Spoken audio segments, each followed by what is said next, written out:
வழங்குபவர்கள் Paces Pay, secure digital payments with multiple features and great success rate. சாதனை படைத்தது திராவிட முன்னேற்ற கழகம் என்ற அரசியல் பேரியக்கம்.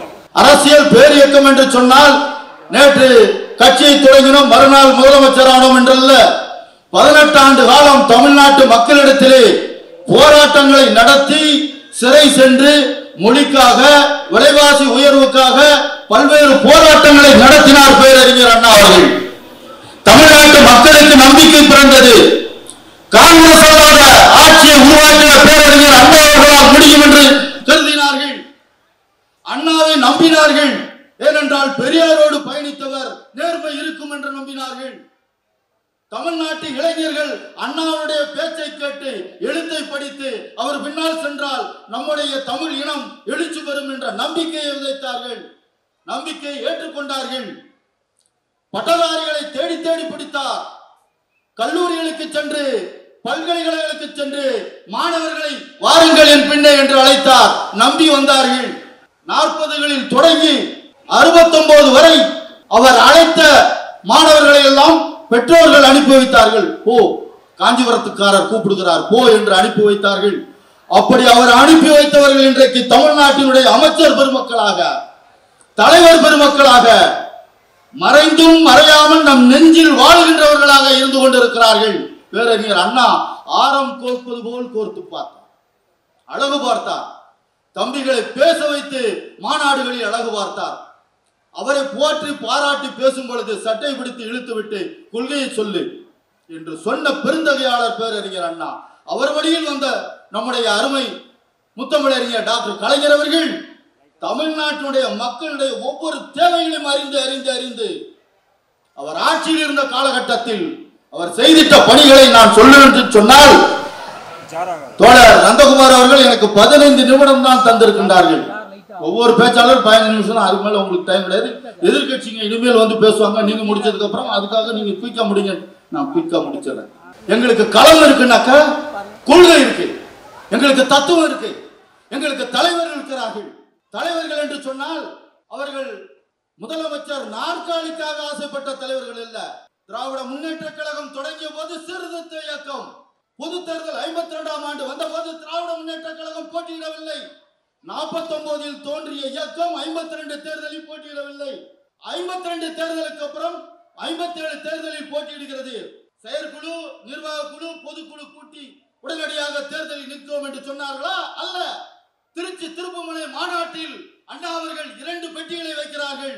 கழகத்தினுடைய உடன்பிறப்புகள் தேர்தலில் திராவிட முன்னேற்ற கழகம் போட்டியிட வேண்டுமா வேண்டாமா என்று ஒரு பெட்டி, போட்டியிட வேண்டாம், தந்தை பெரியார் பாதையிலேயே செல்லுவோம், சமூக சீர்திருத்தத்தில் ஈடுபடுவோம் என்று ஒரு பெட்டி. தேர்தலில் திராவிட முன்னேற்ற கழகம் போட்டியிட வேண்டும் என்று சொன்ன அந்த பெட்டி நிரம்பியது. ஆனால் பேரறிஞர் பெருந்தகை அண்ணா அவர்கள் கூறினார்கள், மொத்தமாக சிவப்பு பெட்டி நிரம்பி விடுமோ என்று நினைத்தேன். இன்றைக்கும் தந்தை அறிவாசான், தந்தை பெரியாருடைய கொள்கையை ஏற்றிருப்பவர்களும் திராவிட முன்னேற்ற கழகத்தில் இருக்கிறார்கள் என்பதை எண்ணி நான் பெருமைப்படுகிறேன் என்று அந்த மாநாட்டிலே சொன்னார்கள். அப்படிப்பட்ட திராவிட முன்னேற்ற கழகம் தேர்தலில் இறங்கியது என்று சொன்னால், இந்தியாவிற்கு முன்மாதிரியான முதலமைச்சராக பேரறிஞர் அண்ணா அவர்கள் திகழ்ந்தார்கள். காங்கிரஸ் அல்லாத ஆட்சியும் தமிழ்நாட்டில் மட்டுமல்ல, கேரளத்தில் மட்டுமல்ல, மேற்கு வங்கத்திலும் ஆட்சி நடத்த முடியும் என்பதை நிரூபித்தது முற்போக்கு இயக்கம். திராவிட முன்னேற்ற கழகம் அன்றைக்கு அண்ணாவுக்கும் நிதி நெருக்கடி இருந்தது. மொரார்ஜி தேசாய் கேட்ட பணத்தை அவர் கொடுத்து விடவில்லை. எதற்காவது காரணம் சொல்லிக் கொண்டுதான் இருந்தார். அப்போது மேற்கு வங்கத்தினுடைய முதலமைச்சராக இருந்த அஜய் முகர்ஜி அண்ணாவிடத்தில் கேட்கிறார், நம்மளால் முடியவில்லை, ரிசைன்மெண்ட் போயிடுவோம், என்ன சொல்றீங்கன்னு கேட்டப்ப அண்ணா சொன்னாங்க, அஜய் முகர்ஜி இல்ல, நம்மளை நம்பி விடுதலைக்கு அப்புறம் எதிர்கட்சிகள்கிட்ட ஆட்சியை கொடுத்துருக்காங்க மக்கள். அப்ப மக்கள் அவங்களுடைய எதிர்பார்ப்பு, அவங்க நம்பிக்கையை நம்ம தகர்த்தா மாதிரி ஆயிடக்கூடாது. இருக்கிற நெருக்கடிகள், நிதி நெருக்கடிகள் 1000 இருந்தாலும் நாம் ஆட்சியை திறம்பட நடத்துவோம் என்று சொன்னவர் பேரறிஞர் பெருந்தகை அண்ணா அவர்கள். 2 ஆண்டு காலத்தில் அவர் நம்மை விட்டு பிரிந்து விட்டார். அவருக்கு பின் ஆட்சி பொறுப்பை ஏற்ற நம்முடைய முத்தமிழறிஞர் கலைஞர் அவர்கள் இந்தியாவிலேயே வேறு எந்த மாநிலமும் செய்ய தயங்கிய அல்லது செய்ய இயலாத அல்ல செய்ய துணியாத திட்டங்களை, சாதனைகளை, பெரியாருடைய கொள்கைகளை திட்டமாக்கி சாதனையாக்கி இன்றைக்கும் அவர் மறைந்து இன்றைக்கு 5 ஆண்டு காலம். ஆனால் இந்த மேடையில் 3 மணி நேரம் அவருடைய சாதனையை நான் சொல்லிக் கொண்டிருக்க முடியும். நீங்கள் கேட்டுக்கொண்டிருப்பீர்கள். ஏனென்றால் நீங்கள் பார்த்த காரணத்தினால் நான் சொல்வது நேர்மையாக இருக்கும், நான் சொல்வது உண்மையாக இருக்கும். அவர் 1972 குடிசை மாற்று வாரியம் தொடங்கிய காலகட்டத்தில் இருந்து, பெண்களுக்கு சொத்தில் சமபங்கு என்று அறிவித்த காலத்தில் இருந்து, டைலர் பார்ட்டியை உருவாக்கிய காலத்தில் இருந்து நான் தொடர்ந்து வேகமாக உங்களிடம் சொல்லிக்கொண்டே வருவேன். அண்ணன் நந்தகுமார் அவர்கள் விடமாட்டார். எழுந்து வந்து நின்றுட்டார், உட்கார்ந்து போறோம், அடுத்து செந்தில் அண்ணன் பேசணும் அப்படின்னு. அதனால அடுத்து ஒரு மேடையில் நம்ம சந்திப்போம். நான் கலைஞர் புகழ் பாடும் வானம்பாடி.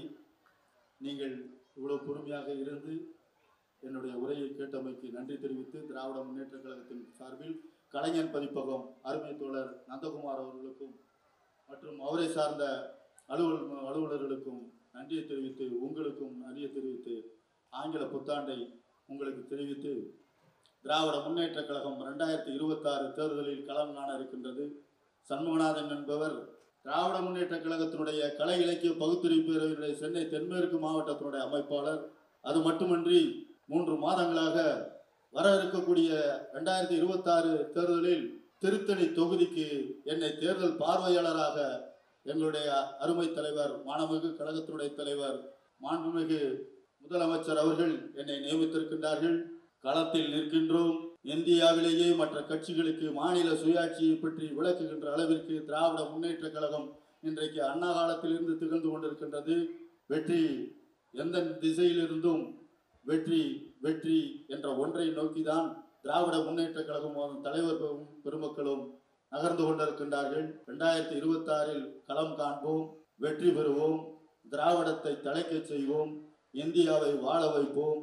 அதற்கு இது போன்ற மேடைகள் எங்களுக்கு பயன்படும், உங்களுக்கும் பயன்படும். வாழ்க தலைவர் முத்துவேல் கருணாநிதி ஸ்டாலின், வாழ்க மாண்புமிகு துணை முதலமைச்சர் உதயநிதி ஸ்டாலின், வெல்க திமுக, வாழ்க திராவிடம், வாழ்க இந்தியா, வெல்லட்டும் வெல்லட்டும் திராவிடம் வெல்லட்டும். நன்றி, வணக்கம். இந்த வீடியோ உங்களுக்கு பிடிச்சிருந்தா லைக் பண்ணுங்க, ஷேர் பண்ணுங்க, கமெண்ட் பண்ணுங்க.